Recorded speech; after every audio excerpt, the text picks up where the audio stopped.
अस्सलाम वालेकुम। कैसे हैं जनाब? आज का जो हमारा लेक्चर है वो बड़ा मज़ेदार होने वाला है। थोड़ा सा हम हट के और उसकी तरफ स्विच हो गए हैं। आज जो हम लेक्चर हमारा होगा वो फ़ाइल के बारे में होगा कि हम सिस्टम से पाइथन के ज़रिए फ़ाइल के पाथ को और पाथ की एग्जिस्टेंस को मालूम करेंगे। और फिर हम फ़ाइल पे हो और ऐसे ऑपरेशंस करेंगे जिससे हमें पता लगे कि ये फ़ाइल फ़ोल्डर है कि नहीं, ये कोई TXT फ़ाइल है। उसकी एक्सटेंशन के थ्रू हम मालूम करेंगे। और इसी तरह फिर इस सीरीज़ में हम फाइल के अंदर हम रीड और राइट भी कर सकेंगे, किसी भी नोट पैड हो गया या वर्ड पैड हो गया। जो बड़ा इंटरेस्टिंग होने वाली है ये सीरीज़। तो इसको आप और से सुने भी और गौर से देखें भी और इस पर प्रैक्टिस करें, इसलिए कि ये बहुत ज़रूरी है इस पर प्रैक्टिस करना। चलिए शुरू करते हैं। देखें, सबसे पहले हम इंपोर्ट करेंगे। Import OS। ये OS जो है ये एक मॉड्यूल है, ऑपरेटिंग सिस्टम के लिए इस्तेमाल होता है। ठीक है, तो इसके ज़रिए हम उन लाइब्रेरीज़ को फैच कर सकते हैं जिसके ज़रिए हम किसी भी फ़ाइल की एग्जिस्टेंस को और फाइल की एक्सटेंशंस को मालूम कर सकते हैं। ठीक है, तो सबसे पहले हमने इंपोर्ट OS किया।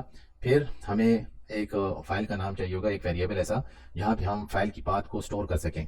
तो उसके लिए मैं फ़र्ज़ कर लें पाथ ले लेता हूँ और यहाँ पे हम पाथ लिखेंगे। ठीक है, तो चलें हम एक फ़ाइल यहाँ पर मैं यहाँ पे बना लेता हूँ ई में फ़र्ज़ करें ये एक पाइथन का फ़ोल्डर है और इसमें ये मैंने ये फ़ाइल एक मैं न्यू फ़ाइल बनाता हूँ टेक्स्ट की। ठीक है, एक फ़ाइल मैं टेक्स्ट की बनाता हूँ, टेक्स्ट डॉट TXT।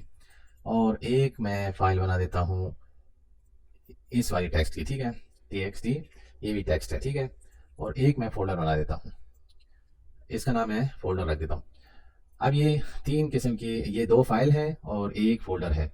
तो ये प्रोग्रामिंग के थ्रू हम मालूम करेंगे कि इनको हम कैसे इसके ज़रिए मालूम कर सकते हैं कि ये फ़ोल्डर है या ये कोई फ़ाइल है। फिर इसमें फिर हम डेटा को भी बाद के लेक्चर्स में फैच करेंगे। तो चलिए देखते हैं अभी। ठीक है, अब इसको मैं पहले इसकी पाथ में मालूम कर लेता हूँ। यहाँ से डबल क्लिक करें, ई पाइथन। ठीक है, ये इसकी पाथ है, यहाँ से मैं कॉपी कर लेता हूँ और ये पाथ में दे देता हूँ। अब ये देखिए यहाँ पे सिंगल बैक स्लैश है। तो ये सिंगल जो होती है एस्केप करेक्टर के लिए इस्तेमाल होती है, तो हमने इसे डबल करना होगा। ठीक है, अगर हमें किसी पाथ को एक्सटेंशन को पाथ की उसको फैच करना है तो हम इसको डबल स्लैश डालेंगे। ठीक है, तो यहाँ पे भी मैं डाल देता हूँ और फिर मैं उस फाइल का नाम देता हूँ text.txt। तो ये जो पाथ है वो ये इस वेरिएबल में स्टोर हो जाएगी। अब हम ऐसा करेंगे कि इसमें एक इफ़ की कंडीशन चलाएंगे। इफ़ OS, ये वाली मैंने मॉड्यूल को वो किया, ठीक है, लिखा और फिर मैं यहाँ पे लिख दूंगा पाथ। तो ये वाली पाथ नहीं है। ठीक है, ये इस फंक्शन की पाथ है। ठीक है, डॉट एग्जिस्ट्स और फिर यहाँ पे पाथ लिख दे दूंगा। तो ये वाला वेरिएबल है। ठीक है, ये वेरिएबल जो है वो ये वाला वेरिएबल है। ठीक है, ये दोनों एक वेरिएबल है। तो यहाँ पे अब मैंने ये लिखा है कि अगर ये पाथ एग्जिस्ट करती है तो क्या लिखें, प्रिंट द फाइल एग्जिस्ट्स। ठीक है, और एल्स में मैं लिख देता हूँ else print the file does not exist. ठीक है, अब यहाँ पे मैं इसको रन कर देता हूँ उस प्रोग्राम को।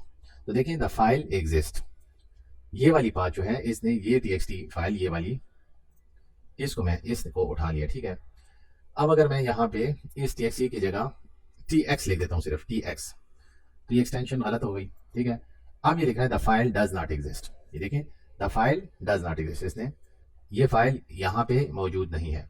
या मैं इस तरह करता हूँ, यहाँ पे TXT डाल देता हूँ। ठीक है, यहाँ पे मैंने TXT डाल दिया और यहाँ से मैंने इस फाइल को डिलीट कर दिया। अब डिलीट यहाँ पे तो मौजूद नहीं है। तो देखते हैं अब क्या करता है प्रोग्राम, हमारी कोडिंग क्या कमाल लिखाती है। देखें, the file does not exist, वहाँ पे फाइल मौजूद नहीं है। अगर मैं इसे RTF कर देता हूँ, RTF रिच टेक्स्ट, ठीक है, रिच टेक्स्ट फॉर्मेट में तब्दील करता हूँ, देखिए एक्सटेंशन को भी वो काउंट करता है। तो अब मैं इस प्रोग्राम को रन करता हूँ। द फाइल एग्जिस्ट, फाइल इसलिए एग्जिस्ट कर रही है, यहाँ पे ये एक्सटेंशन जो है RTF की है। अच्छा, अगर मैं ऐसे करता हूँ कि यहाँ पे इसे मैं फोल्डर फोल्डर कर देता हूँ, फोल्डर। अब फोल्डर जो है वो हमारे पास ये है, ये फोल्डर है कि क्या ये फोल्डर मौजूद है यहाँ पे। तो अब मैं अगर इसको रन करूँगा तो फाइल एग्जिस्ट, देखें यहाँ पे मैं फोल्डर भी लिख सकता हूँ या एग्जिस्ट इस तरह लिख देता हूँ। ठीक है, ये मौजूद है। तो इस तरह भी लिख सकता हूँ, जब मैंने ये रन किया तो एग्जिस्ट, ये है, मौजूद है, ठीक है। अच्छा, अब ये तो हो गया, फाइल भी मौजूद है और फोल्डर भी मौजूद है, ठीक है। अब यहाँ पे मैं कहता हूँ कि ये फाइल है कि फोल्डर है, मुझे ये मालूम करना है कि ये चीज़ फाइल है कि फोल्डर है। तो हम यहाँ पे एक और इफ लगा देते हैं, if os dot path is file. तो ये मैं पाथ लिख देता हूँ। अगर ये फाइल है तो print this is a file, मतलब txt की फाइल है, rtf की फाइल है, doc की फाइल है, डॉक्यूमेंट फाइल है।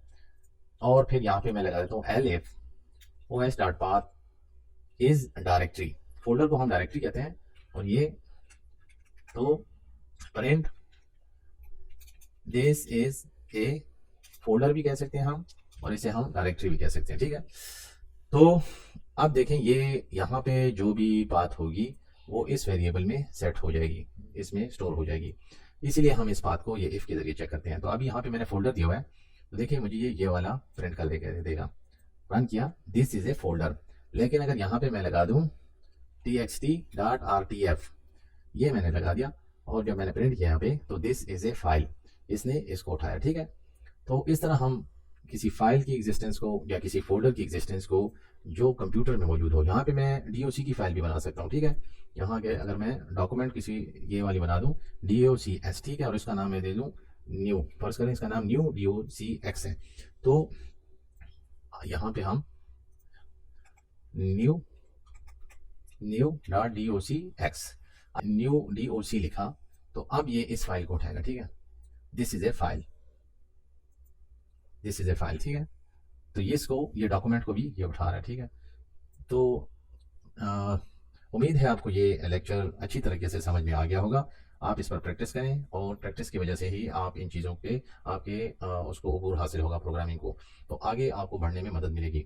मेरे चैनल को सब्सक्राइब कीजिए और बेल आइकॉन को दबा दीजिए, और जितना हो सकता है इस वीडियो को शेयर कीजिए। शुक्रिया।